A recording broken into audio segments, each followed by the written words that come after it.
नमस्कार, current news में आपका स्वागत है। मैं हूं खुशहाल। इस खास सेगमेंट में हम उन खबरों की चर्चा करेंगे जो आपकी परीक्षा के लिहाज से बेहद जरूरी साबित हो सकती हैं। बीते सप्ताह की वो बड़ी खबरें जिनके इर्द गिर्द आपकी परीक्षा के सवाल बनाए जा सकते हैं। सबसे पहले हेडलाइंस पर डालते हैं नजर। पाकिस्तान के मियन चन्नू पहुंची भारत की बैलिस्टिक मिसाइल। हरियाणा के हिसार में हुआ था परीक्षण। भारत ने तकनीकी खराबी को बताया घटना की बड़ी वजह। युद्ध के बीच रूस के खिलाफ पश्चिमी खेमे की लामबंदी जारी। रूस के साथ स्थायी सामान्य व्यापार संबंधों को खत्म करने का पश्चिमी देशों का ऐलान। रूसी अर्थव्यवस्था को भारी नुकसान होने की संभावना। कर्मचारियों को रिटायरमेंट सेविंग पर मिलने वाले रिटर्न पर बड़ा झटका। ईपीएफओ ने घटाई रिटर्न पर ब्याज की दर। पिछले 4 दशकों में ब्याज दर में सबसे बड़ी गिरावट दर्ज। नदियों के कायाकल्प के लिए सरकार का मेगा प्लान जारी। देश की 13 बड़ी नदियों पर 19,000 करोड़ खर्च करेगी सरकार। वनीकरण के सहारे कार्बन उत्सर्जन रोकथाम को भी मिलेगी मदद। और दुनिया भर में हथियारों के व्यापार पर सिप्री की ताजा रिपोर्ट जारी। रूस से भारत को आयात होने वाले हथियारों में बड़ी गिरावट जारी। हथियारों के आयात के मामले में भारत सबसे आगे। पिछले दिनों एक अजीबोगरीब घटना देखने में आई। हरियाणा के सिरसा से एक मिसाइल का परीक्षण किया गया था। यह मिसाइल बाद में मिसफायर हो गई और गलती से पाकिस्तान के मियन चन्नू में जाकर गिरी। यह इलाका दोनों देशों के बीच की अंतर्राष्ट्रीय सीमा से लगभग 100 किलोमीटर दूर है। भारत ने इस संदर्भ में पाकिस्तान को तकनीकी गड़बड़ी का हवाला दिया है। हालांकि यह किस तरह की मिसाइल थी, इस पर स्थिति अभी तक साफ नहीं है। इस घटनाक्रम के बाद हमारे लिए यह जानना जरूरी हो जाता है कि मिसाइल टेस्ट को लेकर क्या दोनों देश किसी तरह के प्रोटोकॉल को फॉलो करते हैं। यह इसलिए भी अहम हो जाता है क्योंकि दोनों ही देश एटमी पावर हैं और दोनों में आपसी तलखी भी बनी रहती है। आपको याद दिला दें कि बैलिस्टिक मिसाइल के परीक्षण को लेकर दोनों देशों के बीच 2005 में एक करार हुआ था। इस प्री नोटिफिकेशन एग्रीमेंट के मुताबिक फ्लाइट टेस्ट से पहले दोनों देशों को 3 दिन का एक एडवांस नोटिस देना चाहिए। एग्रीमेंट में आगे कहा गया है कि जो भी देश मिसाइल टेस्ट करेगा वह दूसरे देश को नोटम यानी नोटिस टू एयर मिशंस या नावेरा यानी नेविगेशनल वार्निंग नोटिस जारी करेगा। इस नोटिस का मकसद पायलट्स और सी फेयरर्स को सचेत करना है। समझौते के मुताबिक टेस्टिंग करने वाले देश को यह भी सुनिश्चित करना होगा कि लॉन्च साइट सीमा या एलओसी से 40 किलोमीटर के दायरे से बाहर होनी चाहिए। दूसरी बात यह भी ध्यान रखी जाए कि टेस्टिंग का इंपैक्ट एरिया सीमा से 75 किलोमीटर के दायरे से बाहर रहे। टेस्टिंग करने वाले देश को यह भी सुनिश्चित करना होगा कि टेस्टिंग की रेंज सीमा से कम 40 किलोमीटर की दूरी तक ही रहे। अमेरिकी राष्ट्रपति जो बाइडेन ने यह घोषणा की है कि अमेरिका सहित G7 के अन्य सदस्य रूस के साथ स्थायी सामान्य व्यापार संबंध को समाप्त कर देंगे। इससे अमेरिका को रूस की ज्यादातर वस्तुओं पर भारी शुल्क लगाने का मौका मिलेगा। इसके अंतर्गत रूस की प्रमुख वस्तुएं जैसे समुद्री खाद्य पदार्थ, डायमंड आदि शामिल हैं। बाद में इस सूची में अन्य वस्तुओं को भी जोड़ा जाएगा। अमेरिका सहित G7 समूह के इस कदम से रूसी अर्थव्यवस्था को भारी नुकसान पहुंचने की संभावना है। अमेरिका के इस कदम का मकसद यूक्रेन पर किए गए हमले के लिए रूस को दंडित करना है। गौरतलब है कि G7 समूह की स्थापना वर्ष 1975 में की गई थी, जिसके सदस्य देशों में UK, Canada, France, Germany, Italy, Japan और अमेरिका शामिल हैं। स्थायी सामान्य व्यापार संबंध संयुक्त राज्य अमेरिका का व्यापार से संबंधित कानून है, जिसके इस्तेमाल से वह विदेशी राष्ट्र के साथ मुक्त व्यापार करता है। वास्तव में यह मोस्ट फेवर्ड नेशन यानी MFN का ही एक रूप है। अमेरिका ने 1998 में इसका नाम MFN से स्थायी सामान्य व्यापार संबंध कर दिया था। यहां हम बताते चले कि मोस्ट फेवर्ड नेशन स्टेटस का मतलब है कि 2 देश एक दूसरे के साथ आसान शर्तों के तहत व्यापार करते हैं, जैसे कम टैरिफ, न्यूनतम प्रतिबंध, ज्यादा से ज्यादा संभव आयात की अनुमति आदि। मोस्ट फेवर्ड नेशन का प्रावधान WTO के गैट समझौते 1994 पर आधारित है। रूस द्वारा यूक्रेन में जैविक हथियार बनाने के आरोप के बाद भारत ने भी संयुक्त राष्ट्र सुरक्षा परिषद में इस संबंध में अपनी चिंता जाहिर की है। साथ ही भारत ने सामूहिक विनाश के हथियारों की सभी श्रेणियों पर प्रतिबंध लगाने और BTWC यानी biological and toxin weapon convention को पूर्ण और प्रभावी रूप में लागू करने की बात भी कही है। दरअसल रूस दावा कर रहा है कि अमेरिका के समर्थन से यूक्रेन की प्रयोगशालाओं में जैविक हथियार बनाए जा रहे हैं। आपको बता दें कि जैविक हथियार संक्रामक रोग पैदा करने वाले उन जीवों या विषाक्त पदार्थों का प्रसार करते हैं जिनके चलते मानव जाति तथा पेड़ पौधों को गंभीर नुकसान पहुंच सकता है। हालांकि रूस के इस दावे की न तो अभी तक कोई पुष्टि हो पाई है और न ही इससे जुड़े कोई प्रमाण सामने आए हैं। इस पर अमेरिका का कहना है कि रूस का यह आरोप पूरी तरह से बेबुनियाद है और रूस यूक्रेन में अपने कार्य को सही ठहराने के लिए झूठी अफवाहें फैला रहा है।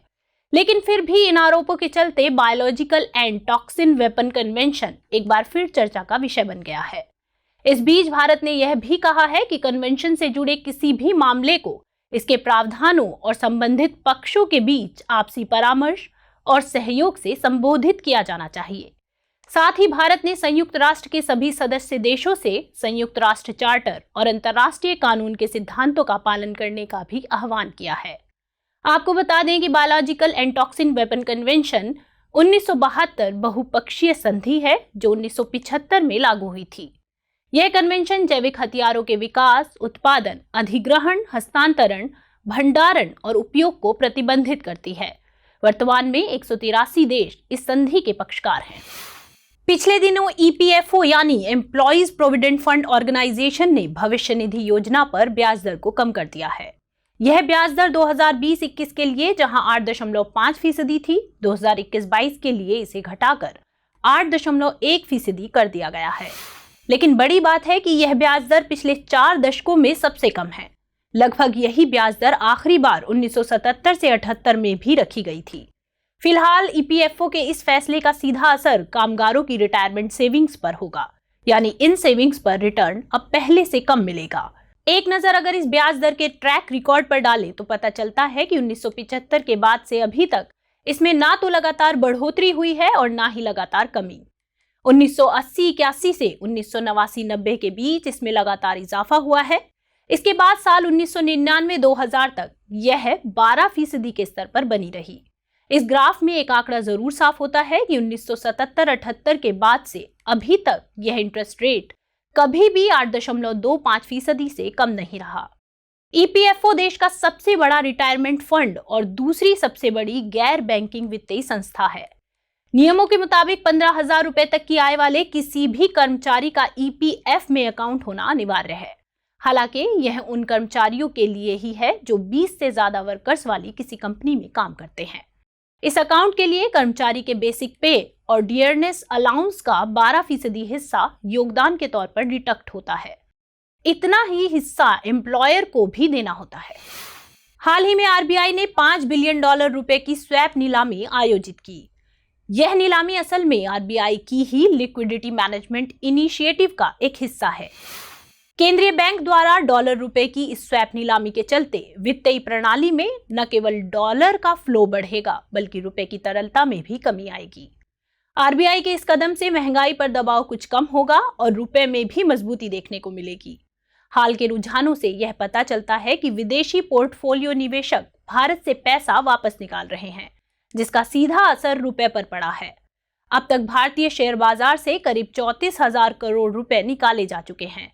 ऐसी स्थिति में स्वैप नीलामी के बाद रुपए के मूल्य में कुछ सुधार हुआ है। लिक्विडिटी मैनेजमेंट इनिशिएटिव भारतीय रिजर्व बैंक की मौद्रिक नीति का ही एक हिस्सा है।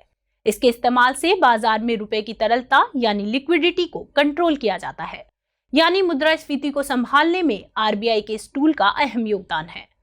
डॉलर रुपए स्वैप या अदला बदली की व्यवस्था एक विदेशी मुद्रा उपकरण है। इसके जरिए एक बैंक RBI से एक निश्चित अवधि के लिए US डॉलर खरीदता है और साथ ही इस अवधि के आखिर में US डॉलर की समान राशि बेचने के लिए सहमत होता है। मुद्रास्फीति को संभालने में RBI और जिन टूल्स का सहारा लेता है उनमें repo rate, reverse repo rate, marginal standing facility आदि शामिल हैं। पूर्वोत्तर क्षेत्र से जुड़ा एक प्रोग्राम स्टार्टअप निवेश महोत्सव 2022 बीते दिनों खत्म हुआ। इस प्रोग्राम का आयोजन उत्तर पूर्वी विकास वित्त निगम लिमिटेड ने किया था। कार्यक्रम आयोजित करने का मकसद पूर्वोत्तर क्षेत्र के स्टार्टअप से संबंधित माहौल को बढ़ावा देना है, साथ ही नए उद्यमियों को उनके व्यापार से संबंधित अधिक सुविधा मुहैया कराना है। इस आयोजन से स्थानीय उद्यमियों को अपने व्यावसायिक विचारों को साझा करने का मौका मिलेगा। वहीं व्यवसाय को बढ़ाने के लिए निवेश के माध्यम से पैसा जुटाने के लिए एक प्लेटफॉर्म भी मिलेगा। आपको बता दें कि पूर्वोत्तर में विकास के लिए सरकार नॉर्थ ईस्ट वेंचर फंड भी चला रही है। इस फंड का विकास साल 2017 में 100 करोड़ रुपए की लागत से हुआ था। इसके गठन में उत्तर पूर्वी विकास वित्त निगम लिमिटेड का अहम योगदान रहा है। हालांकि इसमें पूर्वोत्तर क्षेत्र विकास मंत्रालय और सिडबी ने भी अपनी भागीदारी निभाई। नॉर्थ ईस्ट वेंचर फंड के जरिए अभी तक लगभग 35 प्रोजेक्ट्स को मंजूरी मिली है। ये प्रोजेक्ट स्वास्थ्य देखभाल, कृषि और कृषि संबद्ध, पर्यटन, खाद्य प्रसंस्करण, आईटी और आईटीईएस जैसे क्षेत्रों से जुड़े हैं। नदियों के अस्तित्व को बचाने के लिए सरकार बहुत सारी कोशिशें करती रही है। इसी हित को साधने के लिए बीते दिनों केंद्र सरकार ने 19,000 करोड़ रुपए के प्रस्ताव को मंजूरी दी है। इस बात की जानकारी पर्यावरण, वन और जलवायु परिवर्तन मंत्रालय एवं जल शक्ति मंत्रालय ने संयुक्त प्रेस कॉन्फ्रेंस के माध्यम से दी है। वर्तमान में जल एवं पर्यावरण संरक्षण एक गंभीर मुद्दा बने हुए हैं और ऐसे में इनका बचाव जरूरी हो जाता है। वास्तव में इस कार्यक्रम के तहत 13 बड़ी नदियों के किनारे पेड़ लगाने और क्षेत्र विशेष से संबंधित उपचार करने वाले प्रावधान जैसे मृदा एवं नमी का संरक्षण शामिल है। अगर हम लगाए जाने वाले पेड़ पौधों की बात करें तो इसके अंतर्गत औषधीय पौधे, बायोफ्यूल पौधे, फलों के पौधे तथा घास एवं झाड़ियों को लगाया जाएगा, जिसमें GIS तकनीक की मदद ली जाएगी। इसके अतिरिक्त यदि नदियों की बात करें तो इसमें उत्तर भारत की झेलम, चेनाब, रावी, ब्यास, सतलज, लूनी, यमुना और ब्रह्मपुत्र, जबकि दक्षिण भारत की नर्मदा, गोदावरी, महानदी, कृष्णा और कावेरी को लिया गया है। इस प्रोजेक्ट को फंडिंग पर्यावरण मंत्रालय के अंतर्गत आने वाली संस्था national afforestation and eco development board द्वारा किया जाएगा, जबकि प्रोजेक्ट पर निगरानी का कार्य भारतीय वानिकी अनुसंधान और शिक्षा परिषद देहरादून द्वारा किया गया है। यदि हम इस कार्यक्रम से होने वाले लाभों की बात करें तो नदियों के किनारे पेड़ लगाए जाने से वन क्षेत्र में 7,417.36 वर्ग किलोमीटर की वृद्धि का अनुमान है।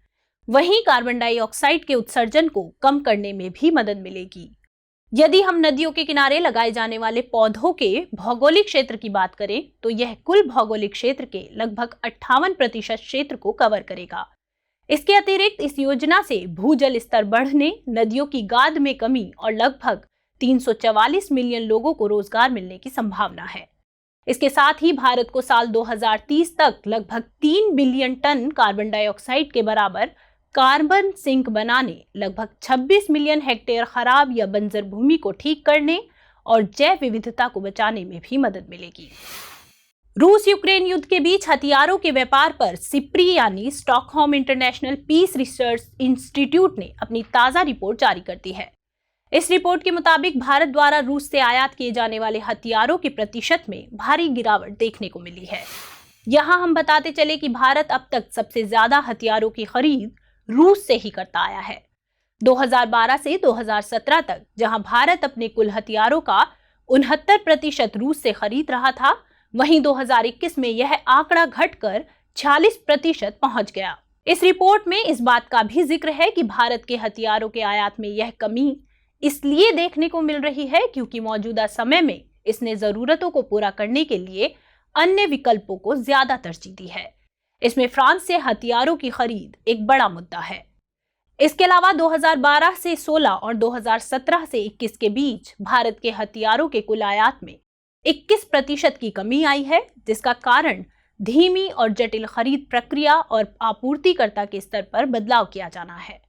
वैश्विक स्तर पर 2012 से 16 और 2017 से 21 के बीच रूस के हथियारों के निर्यात में 26% की गिरावट आई है। इसके साथ रूस की वैश्विक हथियारों के निर्यात में हिस्सेदारी 24% से घटकर 19% रह गई है। इसका कारण भारत और वियतनाम द्वारा रूस से हथियारों के आयात में कमी है। 2017 से 2021 के बीच रूस ने सबसे अधिक हथियारों का निर्यात केवल 4 देशों को किया है, जिसमें भारत, चीन, मिस्र और अल्जीरिया शामिल हैं। रूस से हथियारों के आयात के मामले में चीन एवं मिस्र के आयात में बढ़ोतरी देखी गई है। प्रमुख आयात किए गए हथियारों में एयर डिफेंस सिस्टम और लड़ाकू विमान शामिल है। सिप्री ने 163 प्रमुख हथियार आयातक देशों की पहचान की है, जिसमें प्रमुख 5 देश भारत, सऊदी अरब, मिस्र, ऑस्ट्रेलिया और चीन हैं। ये पांचों देश विश्व के कुल हथियार का 38% आयात अकेले करते हैं। पिछले करीब 1 महीने में रूस ने यूक्रेन के अलग अलग शहरों में भीषण हमले किए हैं। इन हमलों में यूक्रेन के कुछ सांस्कृतिक नगरों को भी भारी नुकसान हुआ है। लिहाजा मौजूदा हालातों में पुरानी धरोहरों को बचाने के लिए अब यूनेस्को ने पहल की है। यूनेस्को राजधानी कीव में मौजूद सेंट सोफिया कैथेड्रल सहित दूसरी पुरानी धरोहरों को सुरक्षा देने की कोशिश करेगा। इस प्रयास के लिए यूनेस्को ने मन बनाया है कि वह इन धरोहरों को 1954 के हेग कन्वेंशन के ब्लू शील्ड एम्बलम के दायरे में लाए। 1954 का हेग कन्वेंशन सशस्त्र संघर्ष की स्थिति में कल्चरल प्रॉपर्टी की सुरक्षा के लिए लागू किया गया था। यह कन्वेंशन अपने आप में पहली और सबसे व्यापक संधि है जो शांति और संघर्ष दोनों के दरमियान धरोहरों के बचाव के लिए लाई गई। इस संधि के दायरे में स्मारकों, कला और इतिहास, पुरातात्विक स्थल, हस्तलिपि, साइंटिफिक कलेक्शंस आदि को रखा गया है। भारत इस संधि में शामिल है। वर्तमान युद्ध के हालात में इस ट्रीटी का इस्तेमाल इसलिए हो रहा है क्योंकि रूस और यूक्रेन भी इसके सदस्य हैं। बात करें ब्लू शील्ड की तो इसे हम आधिकारिक रूप से international committee of the blue shield कहते हैं। ब्लू शील्ड का गठन 1996 में हुआ था। यह एक गैर सरकारी, गैर लाभकारी अंतर्राष्ट्रीय संगठन है। ब्लू शील्ड दरअसल में कुछ कमिटीज का नेटवर्क है जिसमें वे लोग शामिल हैं जो सांस्कृतिक धरोहरों को बचाने के लिए काम करते हैं।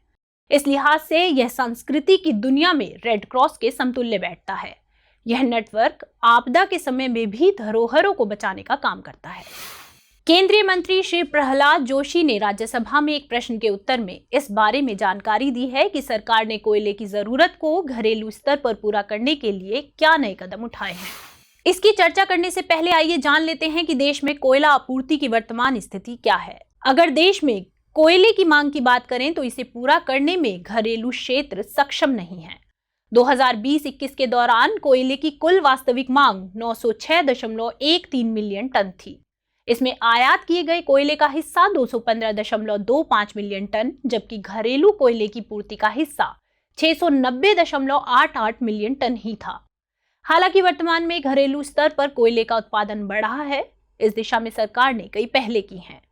पहले कदम के रूप में राजस्व हिस्सेदारी के आधार पर कोयले की वाणिज्यिक नीलामी की जानी है। वास्तव में यह प्रक्रिया साल 2020 में शुरू की गई थी, जबकि दूसरे कदम के रूप में अतिरिक्त कोयला उत्पादन की बिक्री किया जाना शामिल है। इसके लिए कोयला मंत्रालय ने एक वित्तीय वर्ष में उत्पादित कुल कोयले के 50% तक कैप्टिव पट्टेदार द्वारा अतिरिक्त कोयले की बिक्री की अनुमति दी है। इस प्रावधान को लागू करने के लिए सरकार ने खनिज रियायत नियम 1960 में भी संशोधन किया है। इसकी सबसे अच्छी बात यह है कि यह प्रावधान सार्वजनिक क्षेत्र की कैप्टिव खानों के साथ निजी क्षेत्र की खानों के लिए भी किया गया है। इसके अलावा रोलिंग नीलामी प्रक्रिया की जानी है, जिसका मकसद कोयले की नीलामी प्रक्रिया को तेज करना है। गौरतलब है कि इसके तहत एक बार नीलामी प्रक्रिया पूरी होने पर दोबारा इस प्रक्रिया में उन खदानों को शामिल किया जाना है जिनको पिछली नीलामी में कोई बोली या केवल एक बोली प्राप्त हुई हो। इसके साथ ही कोयला मंत्रालय द्वारा चिन्हित नई खदानों को मौका दिया जाना है। इसके साथ सरकार ने सिंगल विंडो क्लियरेंस पोर्टल की भी शुरुआत की है। इससे कोयला खदानों के संचालन में तेजी आने का अनुमान लगाया जा रहा है। कोल इंडिया लिमिटेड ने भी अपनी खदानों से 1 अरब टन कोयला उत्पादन का लक्ष्य रखा है। कोकिंग कोल से संबंधित एक मिशन की भी शुरुआत सरकार द्वारा की गई है। इसका मकसद 2029 से 30 तक कोकिंग कोल से संबंधित उत्पादन को 45 मिलियन टन से बढ़ाकर 140 मिलियन टन करना है। खबरों के बाद अब बुलेटिन से जुड़े 5 सवालों पर डालते हैं एक नजर। इस बुलेटिन पर आधारित 5 प्रश्न इस प्रकार हैं। पहला प्रश्न, SIPRI यानी सिप्री की हालिया रिपोर्ट के संदर्भ में निम्नलिखित कथनों पर विचार कीजिए। 1. भारत को होने वाले हथियार आयात में रूस की हिस्सेदारी पिछले 5 सालों में लगातार बढ़ी है। 2. भारत दुनिया का 5वां बड़ा हथियार आयातक है। उपर्युक्त में से कौन सा या कौन से कथन सही है? A केवल 1, B केवल 2, C 1 और 2 दोनों, या फिर D ना तो 1 ना ही 2। अगला प्रश्न, प्राय खबरों में रहने वाले पद ब्लू शील्ड का संबंध किससे है? ए. उप सहारा अफ्रीका में शांति सेना से, बी. पूर्वी यूरोप में देशों के मध्य शांति स्थापित करने हेतु एक प्रोटोकॉल से, सी. सशस्त्र संघर्ष के बीच सांस्कृतिक धरोहरों की सुरक्षा से, या फिर डी. उपर्युक्त में से कोई नहीं। अगला प्रश्न, हाल ही में कर्मचारी भविष्य निधि संगठन द्वारा बचत के रिटर्न पर ब्याज दर कम की गई। इस निर्णय का क्या संभावित निहितार्थ है? ए. कर्मचारी अपने ईपीएफ खाते में अधिक योगदान देने को प्रेरित होंगे, बी. स्फीतिकारी स्थिति के साथ संतुलन बनाने में कर्मचारियों को सहूलियत होगी, सी. कर्मचारी भविष्य निधि संगठन के पास निवेश के लिए उपलब्ध राशि में बढ़ोतरी होगी, या फिर डी. उपर्युक्त सभी। अगला प्रश्न, निम्नलिखित कथनों पर विचार कीजिए। 1. बैलिस्टिक मिसाइल के परीक्षण के संबंध में भारत और पाकिस्तान के बीच एक संधि है। 2. यह संधि केवल सतह से सतह पर मार करने वाली मिसाइलों के परीक्षण पर ही लागू है। आपको बताना है कि इनमें से कौन सा या कौन से कथन सही है। विकल्प है ए. केवल एक, बी. केवल दो, सी. 1 और 2 दोनों, या फिर डी. ना तो एक ना ही दो। 5वां और अंतिम प्रश्न, निम्नलिखित कथनों पर विचार कीजिए। कथन 1, biological and toxin weapon convention एक बहुपक्षीय संधि है जो 1975 में लागू हुई। कथन 2, यह कन्वेंशन रासायनिक भंडारण और उपयोग को प्रतिबंधित करता है। आपको बताना है कि इनमें से कौन सा या कौन से कथन सही है।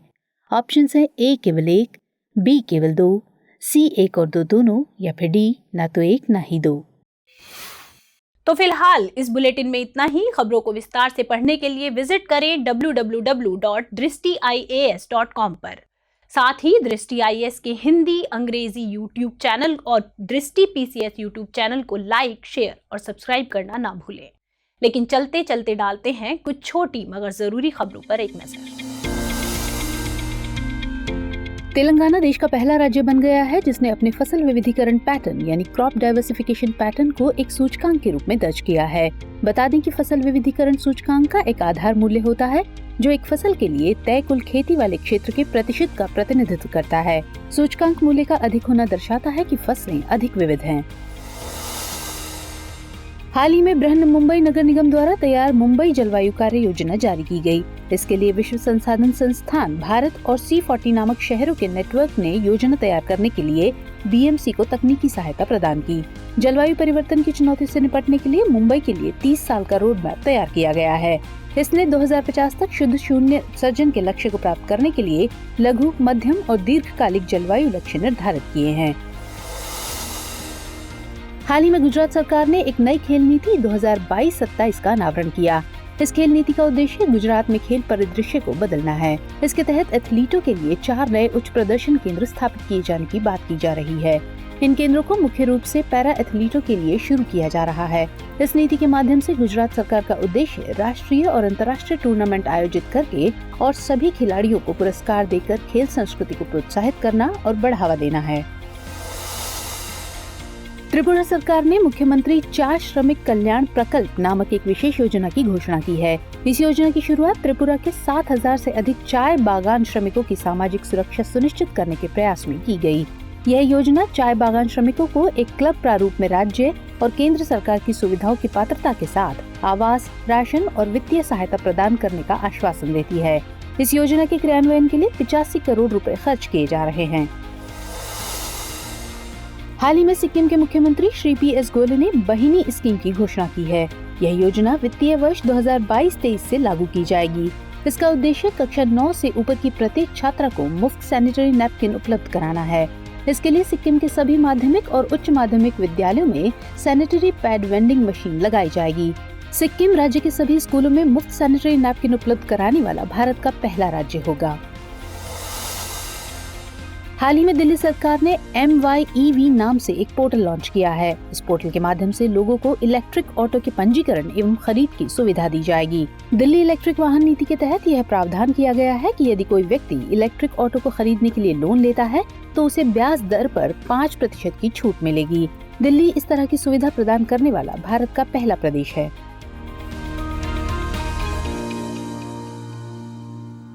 हमारी टीम कोशिश करती है कि आपको दी गई खबरों में एक भी गलती ना हो, लेकिन यदि किसी सोर्स या ह्यूमन एरर की वजह से ऐसी गलती हो जाती है तो इस वीडियो के कमेंट बॉक्स में उस गलती को सुधार कर पिन कर दिया जाता है और यह आपको कमेंट बॉक्स में सबसे ऊपर दिखाई देता है।